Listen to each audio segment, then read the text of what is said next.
Blood pooled in the dirt outside a Tascosa saloon on a freezing March night in 1876, and the dying man wasn't the outlaw. It was the deputy who'd made the fatal mistake of turning his back on a smiling face. How does a single man become so feared that lawmen in 3 territories refuse to pursue him alone? The frontier didn't create monsters from nothing. It revealed what men already were, then gave them distance from consequences and proximity to weapons. By the mid-1870s, the cattle towns stretching from Kansas through the Texas Panhandle operated under a peculiar physics where reputation could bend reality. A man known to be dangerous often didn't need to fire a shot. Fear did the work for him. But building that reputation required calibration, a willingness to cross lines others only approached, and the survival instinct to recognize when the frontier's brief window of lawlessness was closing. John Joshua Webb didn't look like death. Photographs from his early days show a compact man with careful eyes and a groomed mustache, the kind who might run a dry goods store or manage a freight office. He'd been born in Keokuk County, Iowa in 1847. The son of farmers who'd moved west during the first wave of settlement optimism, his early years left little record, which itself tells a story. The men who became infamous on the frontier often shared a common biography: modest beginnings, disrupted education, and a war that taught them the mechanics of killing before they turned 20. Webb joined the Union Army at 17. What he saw in those years went unwritten, but when he mustered out in 65, he didn't go home. The post-war economy offered young men without land or trade 2 reliable paths to income: cattle or violence, and frequently both. Webb drifted through Kansas, working as a teamster and occasional ranch hand, learning the rhythms of the cattle trade and the unwritten codes of the trail. Somewhere in those years between military discipline and civilian freedom, he discovered he possessed something valuable. He was fast. Not just quick with a pistol, though that mattered, but fast in the way that decides gunfights before they happen. Fast to recognize danger, fast to act while others calculated odds, and fast enough to survive mistakes that killed slower men. If you're starting to see how someone like Webb could vanish into legend while the system that enabled him stays hidden, you're asking the right questions. We're building a channel for people who want the mechanisms behind frontier violence, not just the myths. Hit subscribe so you don't miss how this ends. By 1877, Webb had gravitated to Dodge City, Kansas, which was less a town than a processing center for Texas Longhorns and the men who drove them. Dodge sat at the intersection of cattle economics and railroad logistics, which meant it concentrated enormous cash flows through a population that peaked seasonally and had no roots. The permanent residents, perhaps 800 souls, provided services to the thousands of transient cowboys, teamsters, hunters, and drifters who cycled through each year. Law enforcement in such a place wasn't about justice. It was about managing chaos just enough to keep the money flowing. The marshal's office needed men who could enforce order without triggering the kind of violence that would spook the railroad investors or eastern cattle buyers. They needed men who could be selectively brutal. Webb became a deputy under Charlie Bassett, who ran a tight operation by Dodge standards. The job paid irregularly but offered opportunities. Deputies could drink free in most saloons, collect informal fees for protecting gambling operations, and build connections with the cattle syndicates that really ran the town. Webb proved effective. He had the temperament for frontier law enforcement, which required performing dominance without losing control. A deputy who shot too freely created blood feuds and scared off business. A deputy who hesitated got killed. Webb seemed to understand the balance instinctively. He arrested drunks with efficiency, discouraged fights with his presence, and cultivated a reputation for being absolutely willing to escalate if pushed. But Dodge was becoming civilized, which for men like Webb meant it was becoming unprofitable. The town council began passing ordinances against carrying firearms north of the deadline, the imaginary line that separated the respectable district from the vice area. Railroad executives wanted Dodge to shed its violent reputation. Eastern newspapers had started calling it the wickedest city in America, which hurt bond sales and made investors nervous. By 1878, the wildest days were ending. Webb recognized the pattern. Frontier towns had a life cycle. They began in chaos, attracted men who thrived in chaos, then gradually imposed order and expelled those same men. If you didn't leave ahead of that transition, you ended up on the wrong side of the very laws you'd once enforced. He drifted south to Las Vegas, New Mexico territory, arriving in late 1879 just as the Atchison, Topeka, and Santa Fe Railroad pushed through. Las Vegas was everything Dodge had been 5 years earlier: lawless, cash-rich, and run by whoever could hold it. Two towns actually occupied the site. Old Town sat on the west side of the Galenas River, a traditional Hispanic plaza settlement with adobe structures and established families.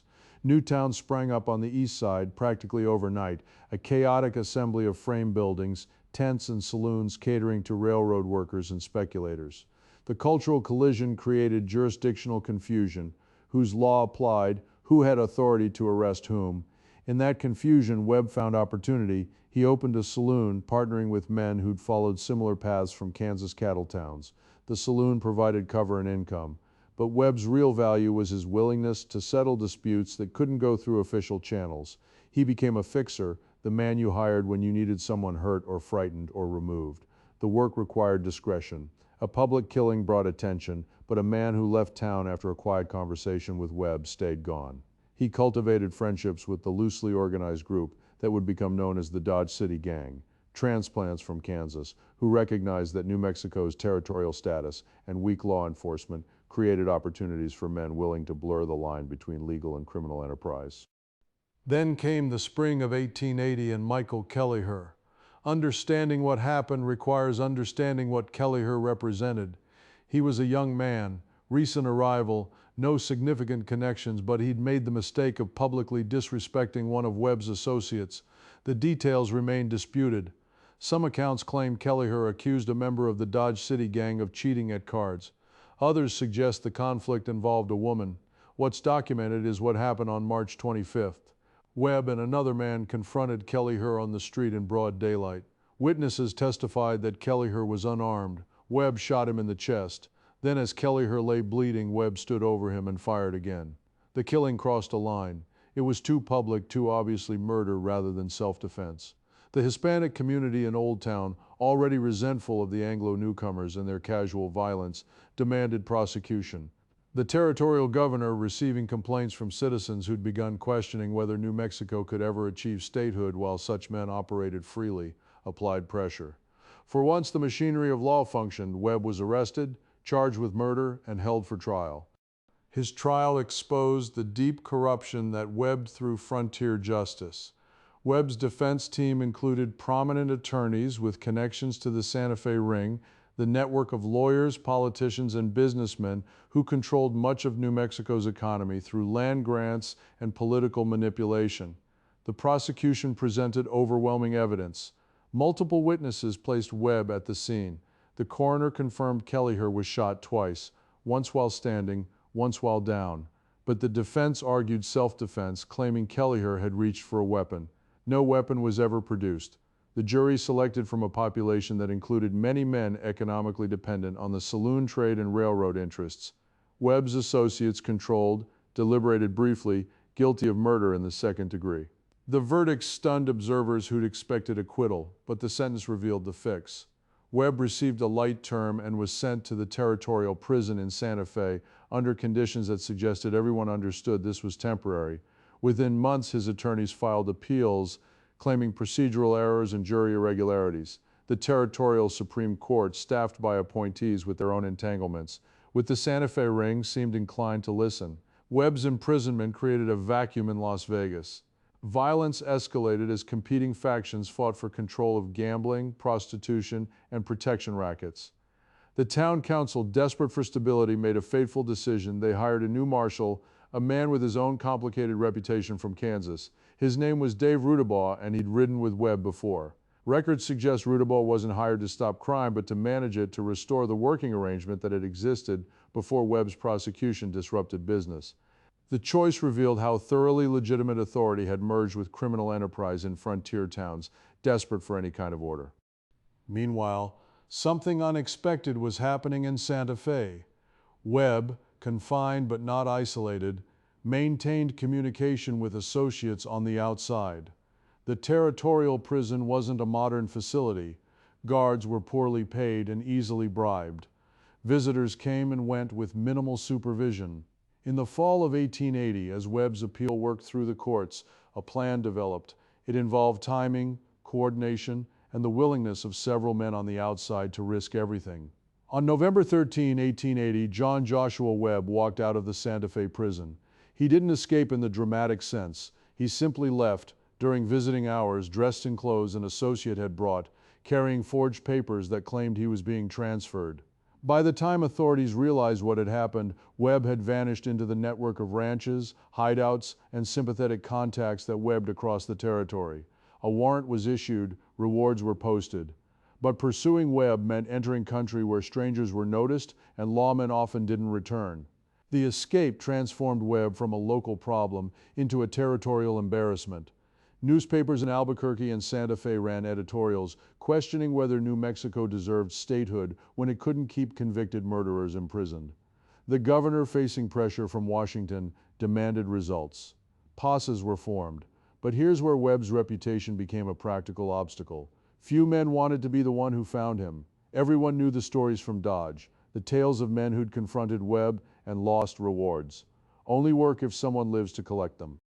Webb spent the next months moving between hideouts, apparently still coordinating with his business interests through intermediaries. He wasn't lying low in the traditional sense. Reports placed him at various ranches in northeastern New Mexico, sometimes living openly under a thin alias. The situation revealed a fundamental weakness in territorial law enforcement. Federal marshals had jurisdiction but limited resources and vast territory to cover. Local sheriffs often lacked authority beyond county lines or lacked the will to exercise it.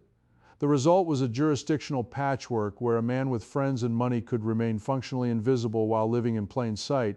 His freedom lasted until April 1881, when a combination of bad luck and betrayal ended it. Webb made the mistake of trusting someone who needed the reward money more than they feared retribution. Details of his recapture remain murky, but he was taken into custody in Kansas, apparently lured there by someone he considered an ally. This time, authorities took no chances. He was returned to New Mexico under heavy guard and imprisoned under conditions designed to prevent another escape. But territorial politics remained poisonous. Webb's associates still had influence, and his attorneys continued working appeals. The legal maneuvering dragged on for months. Then, in mid-1882, the Territorial Supreme Court announced its decision. Webb's conviction was overturned on technical grounds related to jury instructions. He would face a new trial, but given the time elapsed, the dispersal of witnesses, and the political pressure to move on, prosecutors quietly allowed the case to dissolve. John Joshua Webb walked free in late 1882, technically innocent of Michael Kellyher's murder. His release should have been a triumph, but the frontier had changed during his imprisonment. The railroad companies, now fully established, were pushing for law and order that protected their investments. The Santa Fe Ring's power was fragmenting under federal scrutiny and internal rivalries. The wild days when men like Webb could operate in the gray zone between law and crime were ending. Towns that once tolerated violence now had civic organizations, church groups, and business associations demanding respectability. The economic model had shifted. Stability attracted investment better than chaos. Webb tried to return to his old life, but found the space for men like him had contracted. His saloon in Las Vegas had new owners. His former associates had either died, been imprisoned, or moved on. The Dodge City gang had fractured. Some members had been killed in conflicts with Wyatt Earp and his brothers in Arizona. Others had drifted into outright criminality, robbing stages and trains, which brought federal attention that threatened everyone. Webb himself was marked. Law enforcement officials who couldn't convict him simply made clear he wasn't welcome. Town councils passed vagrancy ordinances designed to expel men without visible legitimate employment. Webb moved frequently, never quite settling, always one step ahead of some new warrant or angry family member of someone he'd killed years before. The final chapter of his dangerous years came not with a dramatic shootout, but a slow recognition that he'd outlived his era. By the mid-1880s, Webb had drifted back to Kansas, working occasional jobs, avoiding attention. Records from this period are sparse. He surfaces in census documents and a few newspaper mentions, but the man who'd once been too dangerous to confront had become just another aging former gunman in a region that was rapidly forgetting its violent past. The fame that once protected him now made him a liability. Employers didn't want the attention. Towns didn't want the reputation. He died in 1890 in Arkansas, far from the frontier that had made him feared. The circumstances were mundane. No final gunfight, no dramatic last stand. He simply died, probably from illness, in his early 40s, worn out from years of violence and hard living. The newspapers that bothered to note his passing ran brief obituaries that listed him as a former lawman and rancher, sanitizing a life that had been built on intimidation and murder. Within a decade, even those who'd known him personally struggled to remember details. The frontier had a short memory for its monsters once they were safely dead. But the system that created John Joshua Webb outlived him by generations. The pattern repeated across the West: initial lawlessness, the rise of men willing to use violence for profit or control, a transition period where those men occupied official positions, and finally a collective amnesia that reframed the violent past as romantic adventure. Webb wasn't exceptional. He was typical. What made him dangerous wasn't unique skill or unusual cruelty. It was his willingness to function in the gap between non-existent law and not yet effective law, to be the violent enforcement mechanism that settlements needed before they could admit they needed it. The long-term consequences ripple forward in ways we're still processing. The frontier violence we romanticize in films and novels was rarely heroic. It was usually economic men fighting over resources and status in zones where government authority was deliberately kept weak to benefit those with capital and connections. The famous gunfighters, the marshals and outlaws who populate Western mythology, were often interchangeable. They switched sides depending on who paid better, and the distinction between law enforcement and organized crime was a matter of paperwork rather than principle. Understanding Webb means understanding that frontier justice was never about fairness. It was about establishing dominance quickly enough to secure economic control before federal authority could impose order that might favor different interests. The cattle towns, mining camps, and railroad boom towns that made men like Webb valuable weren't laboratories of freedom. They were temporary zones where the usual rules were suspended to facilitate wealth extraction. Once the resources were secured and the ownership claims established, law could return and men like Webb became embarrassments to be forgotten or rewritten. The question that haunted those who knew him remained unanswered even at his death. Was he born with the capacity for casual violence, or did the war and the frontier cultivate it? The distinction mattered to his contemporaries who wanted to believe they were fundamentally different, that given the same circumstances they wouldn't have made the same choices. But the evidence suggests otherwise. The frontier created thousands of John Joshua Webbs, men who discovered that violence could be a career if you could control your fear and endure the isolation it brought. Most didn't become famous. They lived and died in obscurity, their victims forgotten, their crimes unpunished, or simply absorbed into the background noise of a society that expected a certain level of bloodshed as the price of expansion. What made Webb the most dangerous man in the Old West wasn't his body count, which was likely modest by the standards of the era. It was his longevity, his ability to survive and adapt as the frontier changed around him, and his protection by systems that found him useful even when they publicly condemned him. He represented the dark bargain at the heart of westward expansion. We'll hire men to do terrible things, then act shocked when they do them, then protect them from consequences, because prosecuting them means admitting what we hired them for. His story doesn't fit comfortably in the Western mythology we inherited. There's no redemption arc, no final recognition of error, no heroic sacrifice. He lived violently, survived longer than most men in his profession had any right to expect, and died forgotten. The only justice, if it can be called that, is that the frontier that made him useful eventually discarded him. But by then the damage was done, the patterns were established, the legal precedents were set. The understanding that violence could be profitable and protected if you picked the right side at the right time had been thoroughly normalized. We tell ourselves that we've moved past that frontier violence, that modern society has systems to prevent men like Webb from flourishing. But the mechanism remains. Every society has gaps between what law prohibits and what enforcement actually prevents. And in those gaps, dangerous men still find opportunity. They don't wear gun belts now, and their violence is usually economic rather than physical. But the principle Webb understood, that fear and force can substitute for legitimacy if you're willing to accept the costs, remains operational. The frontier didn't create that principle, it just made it visible in ways our sanitized histories have spent a century trying to obscure.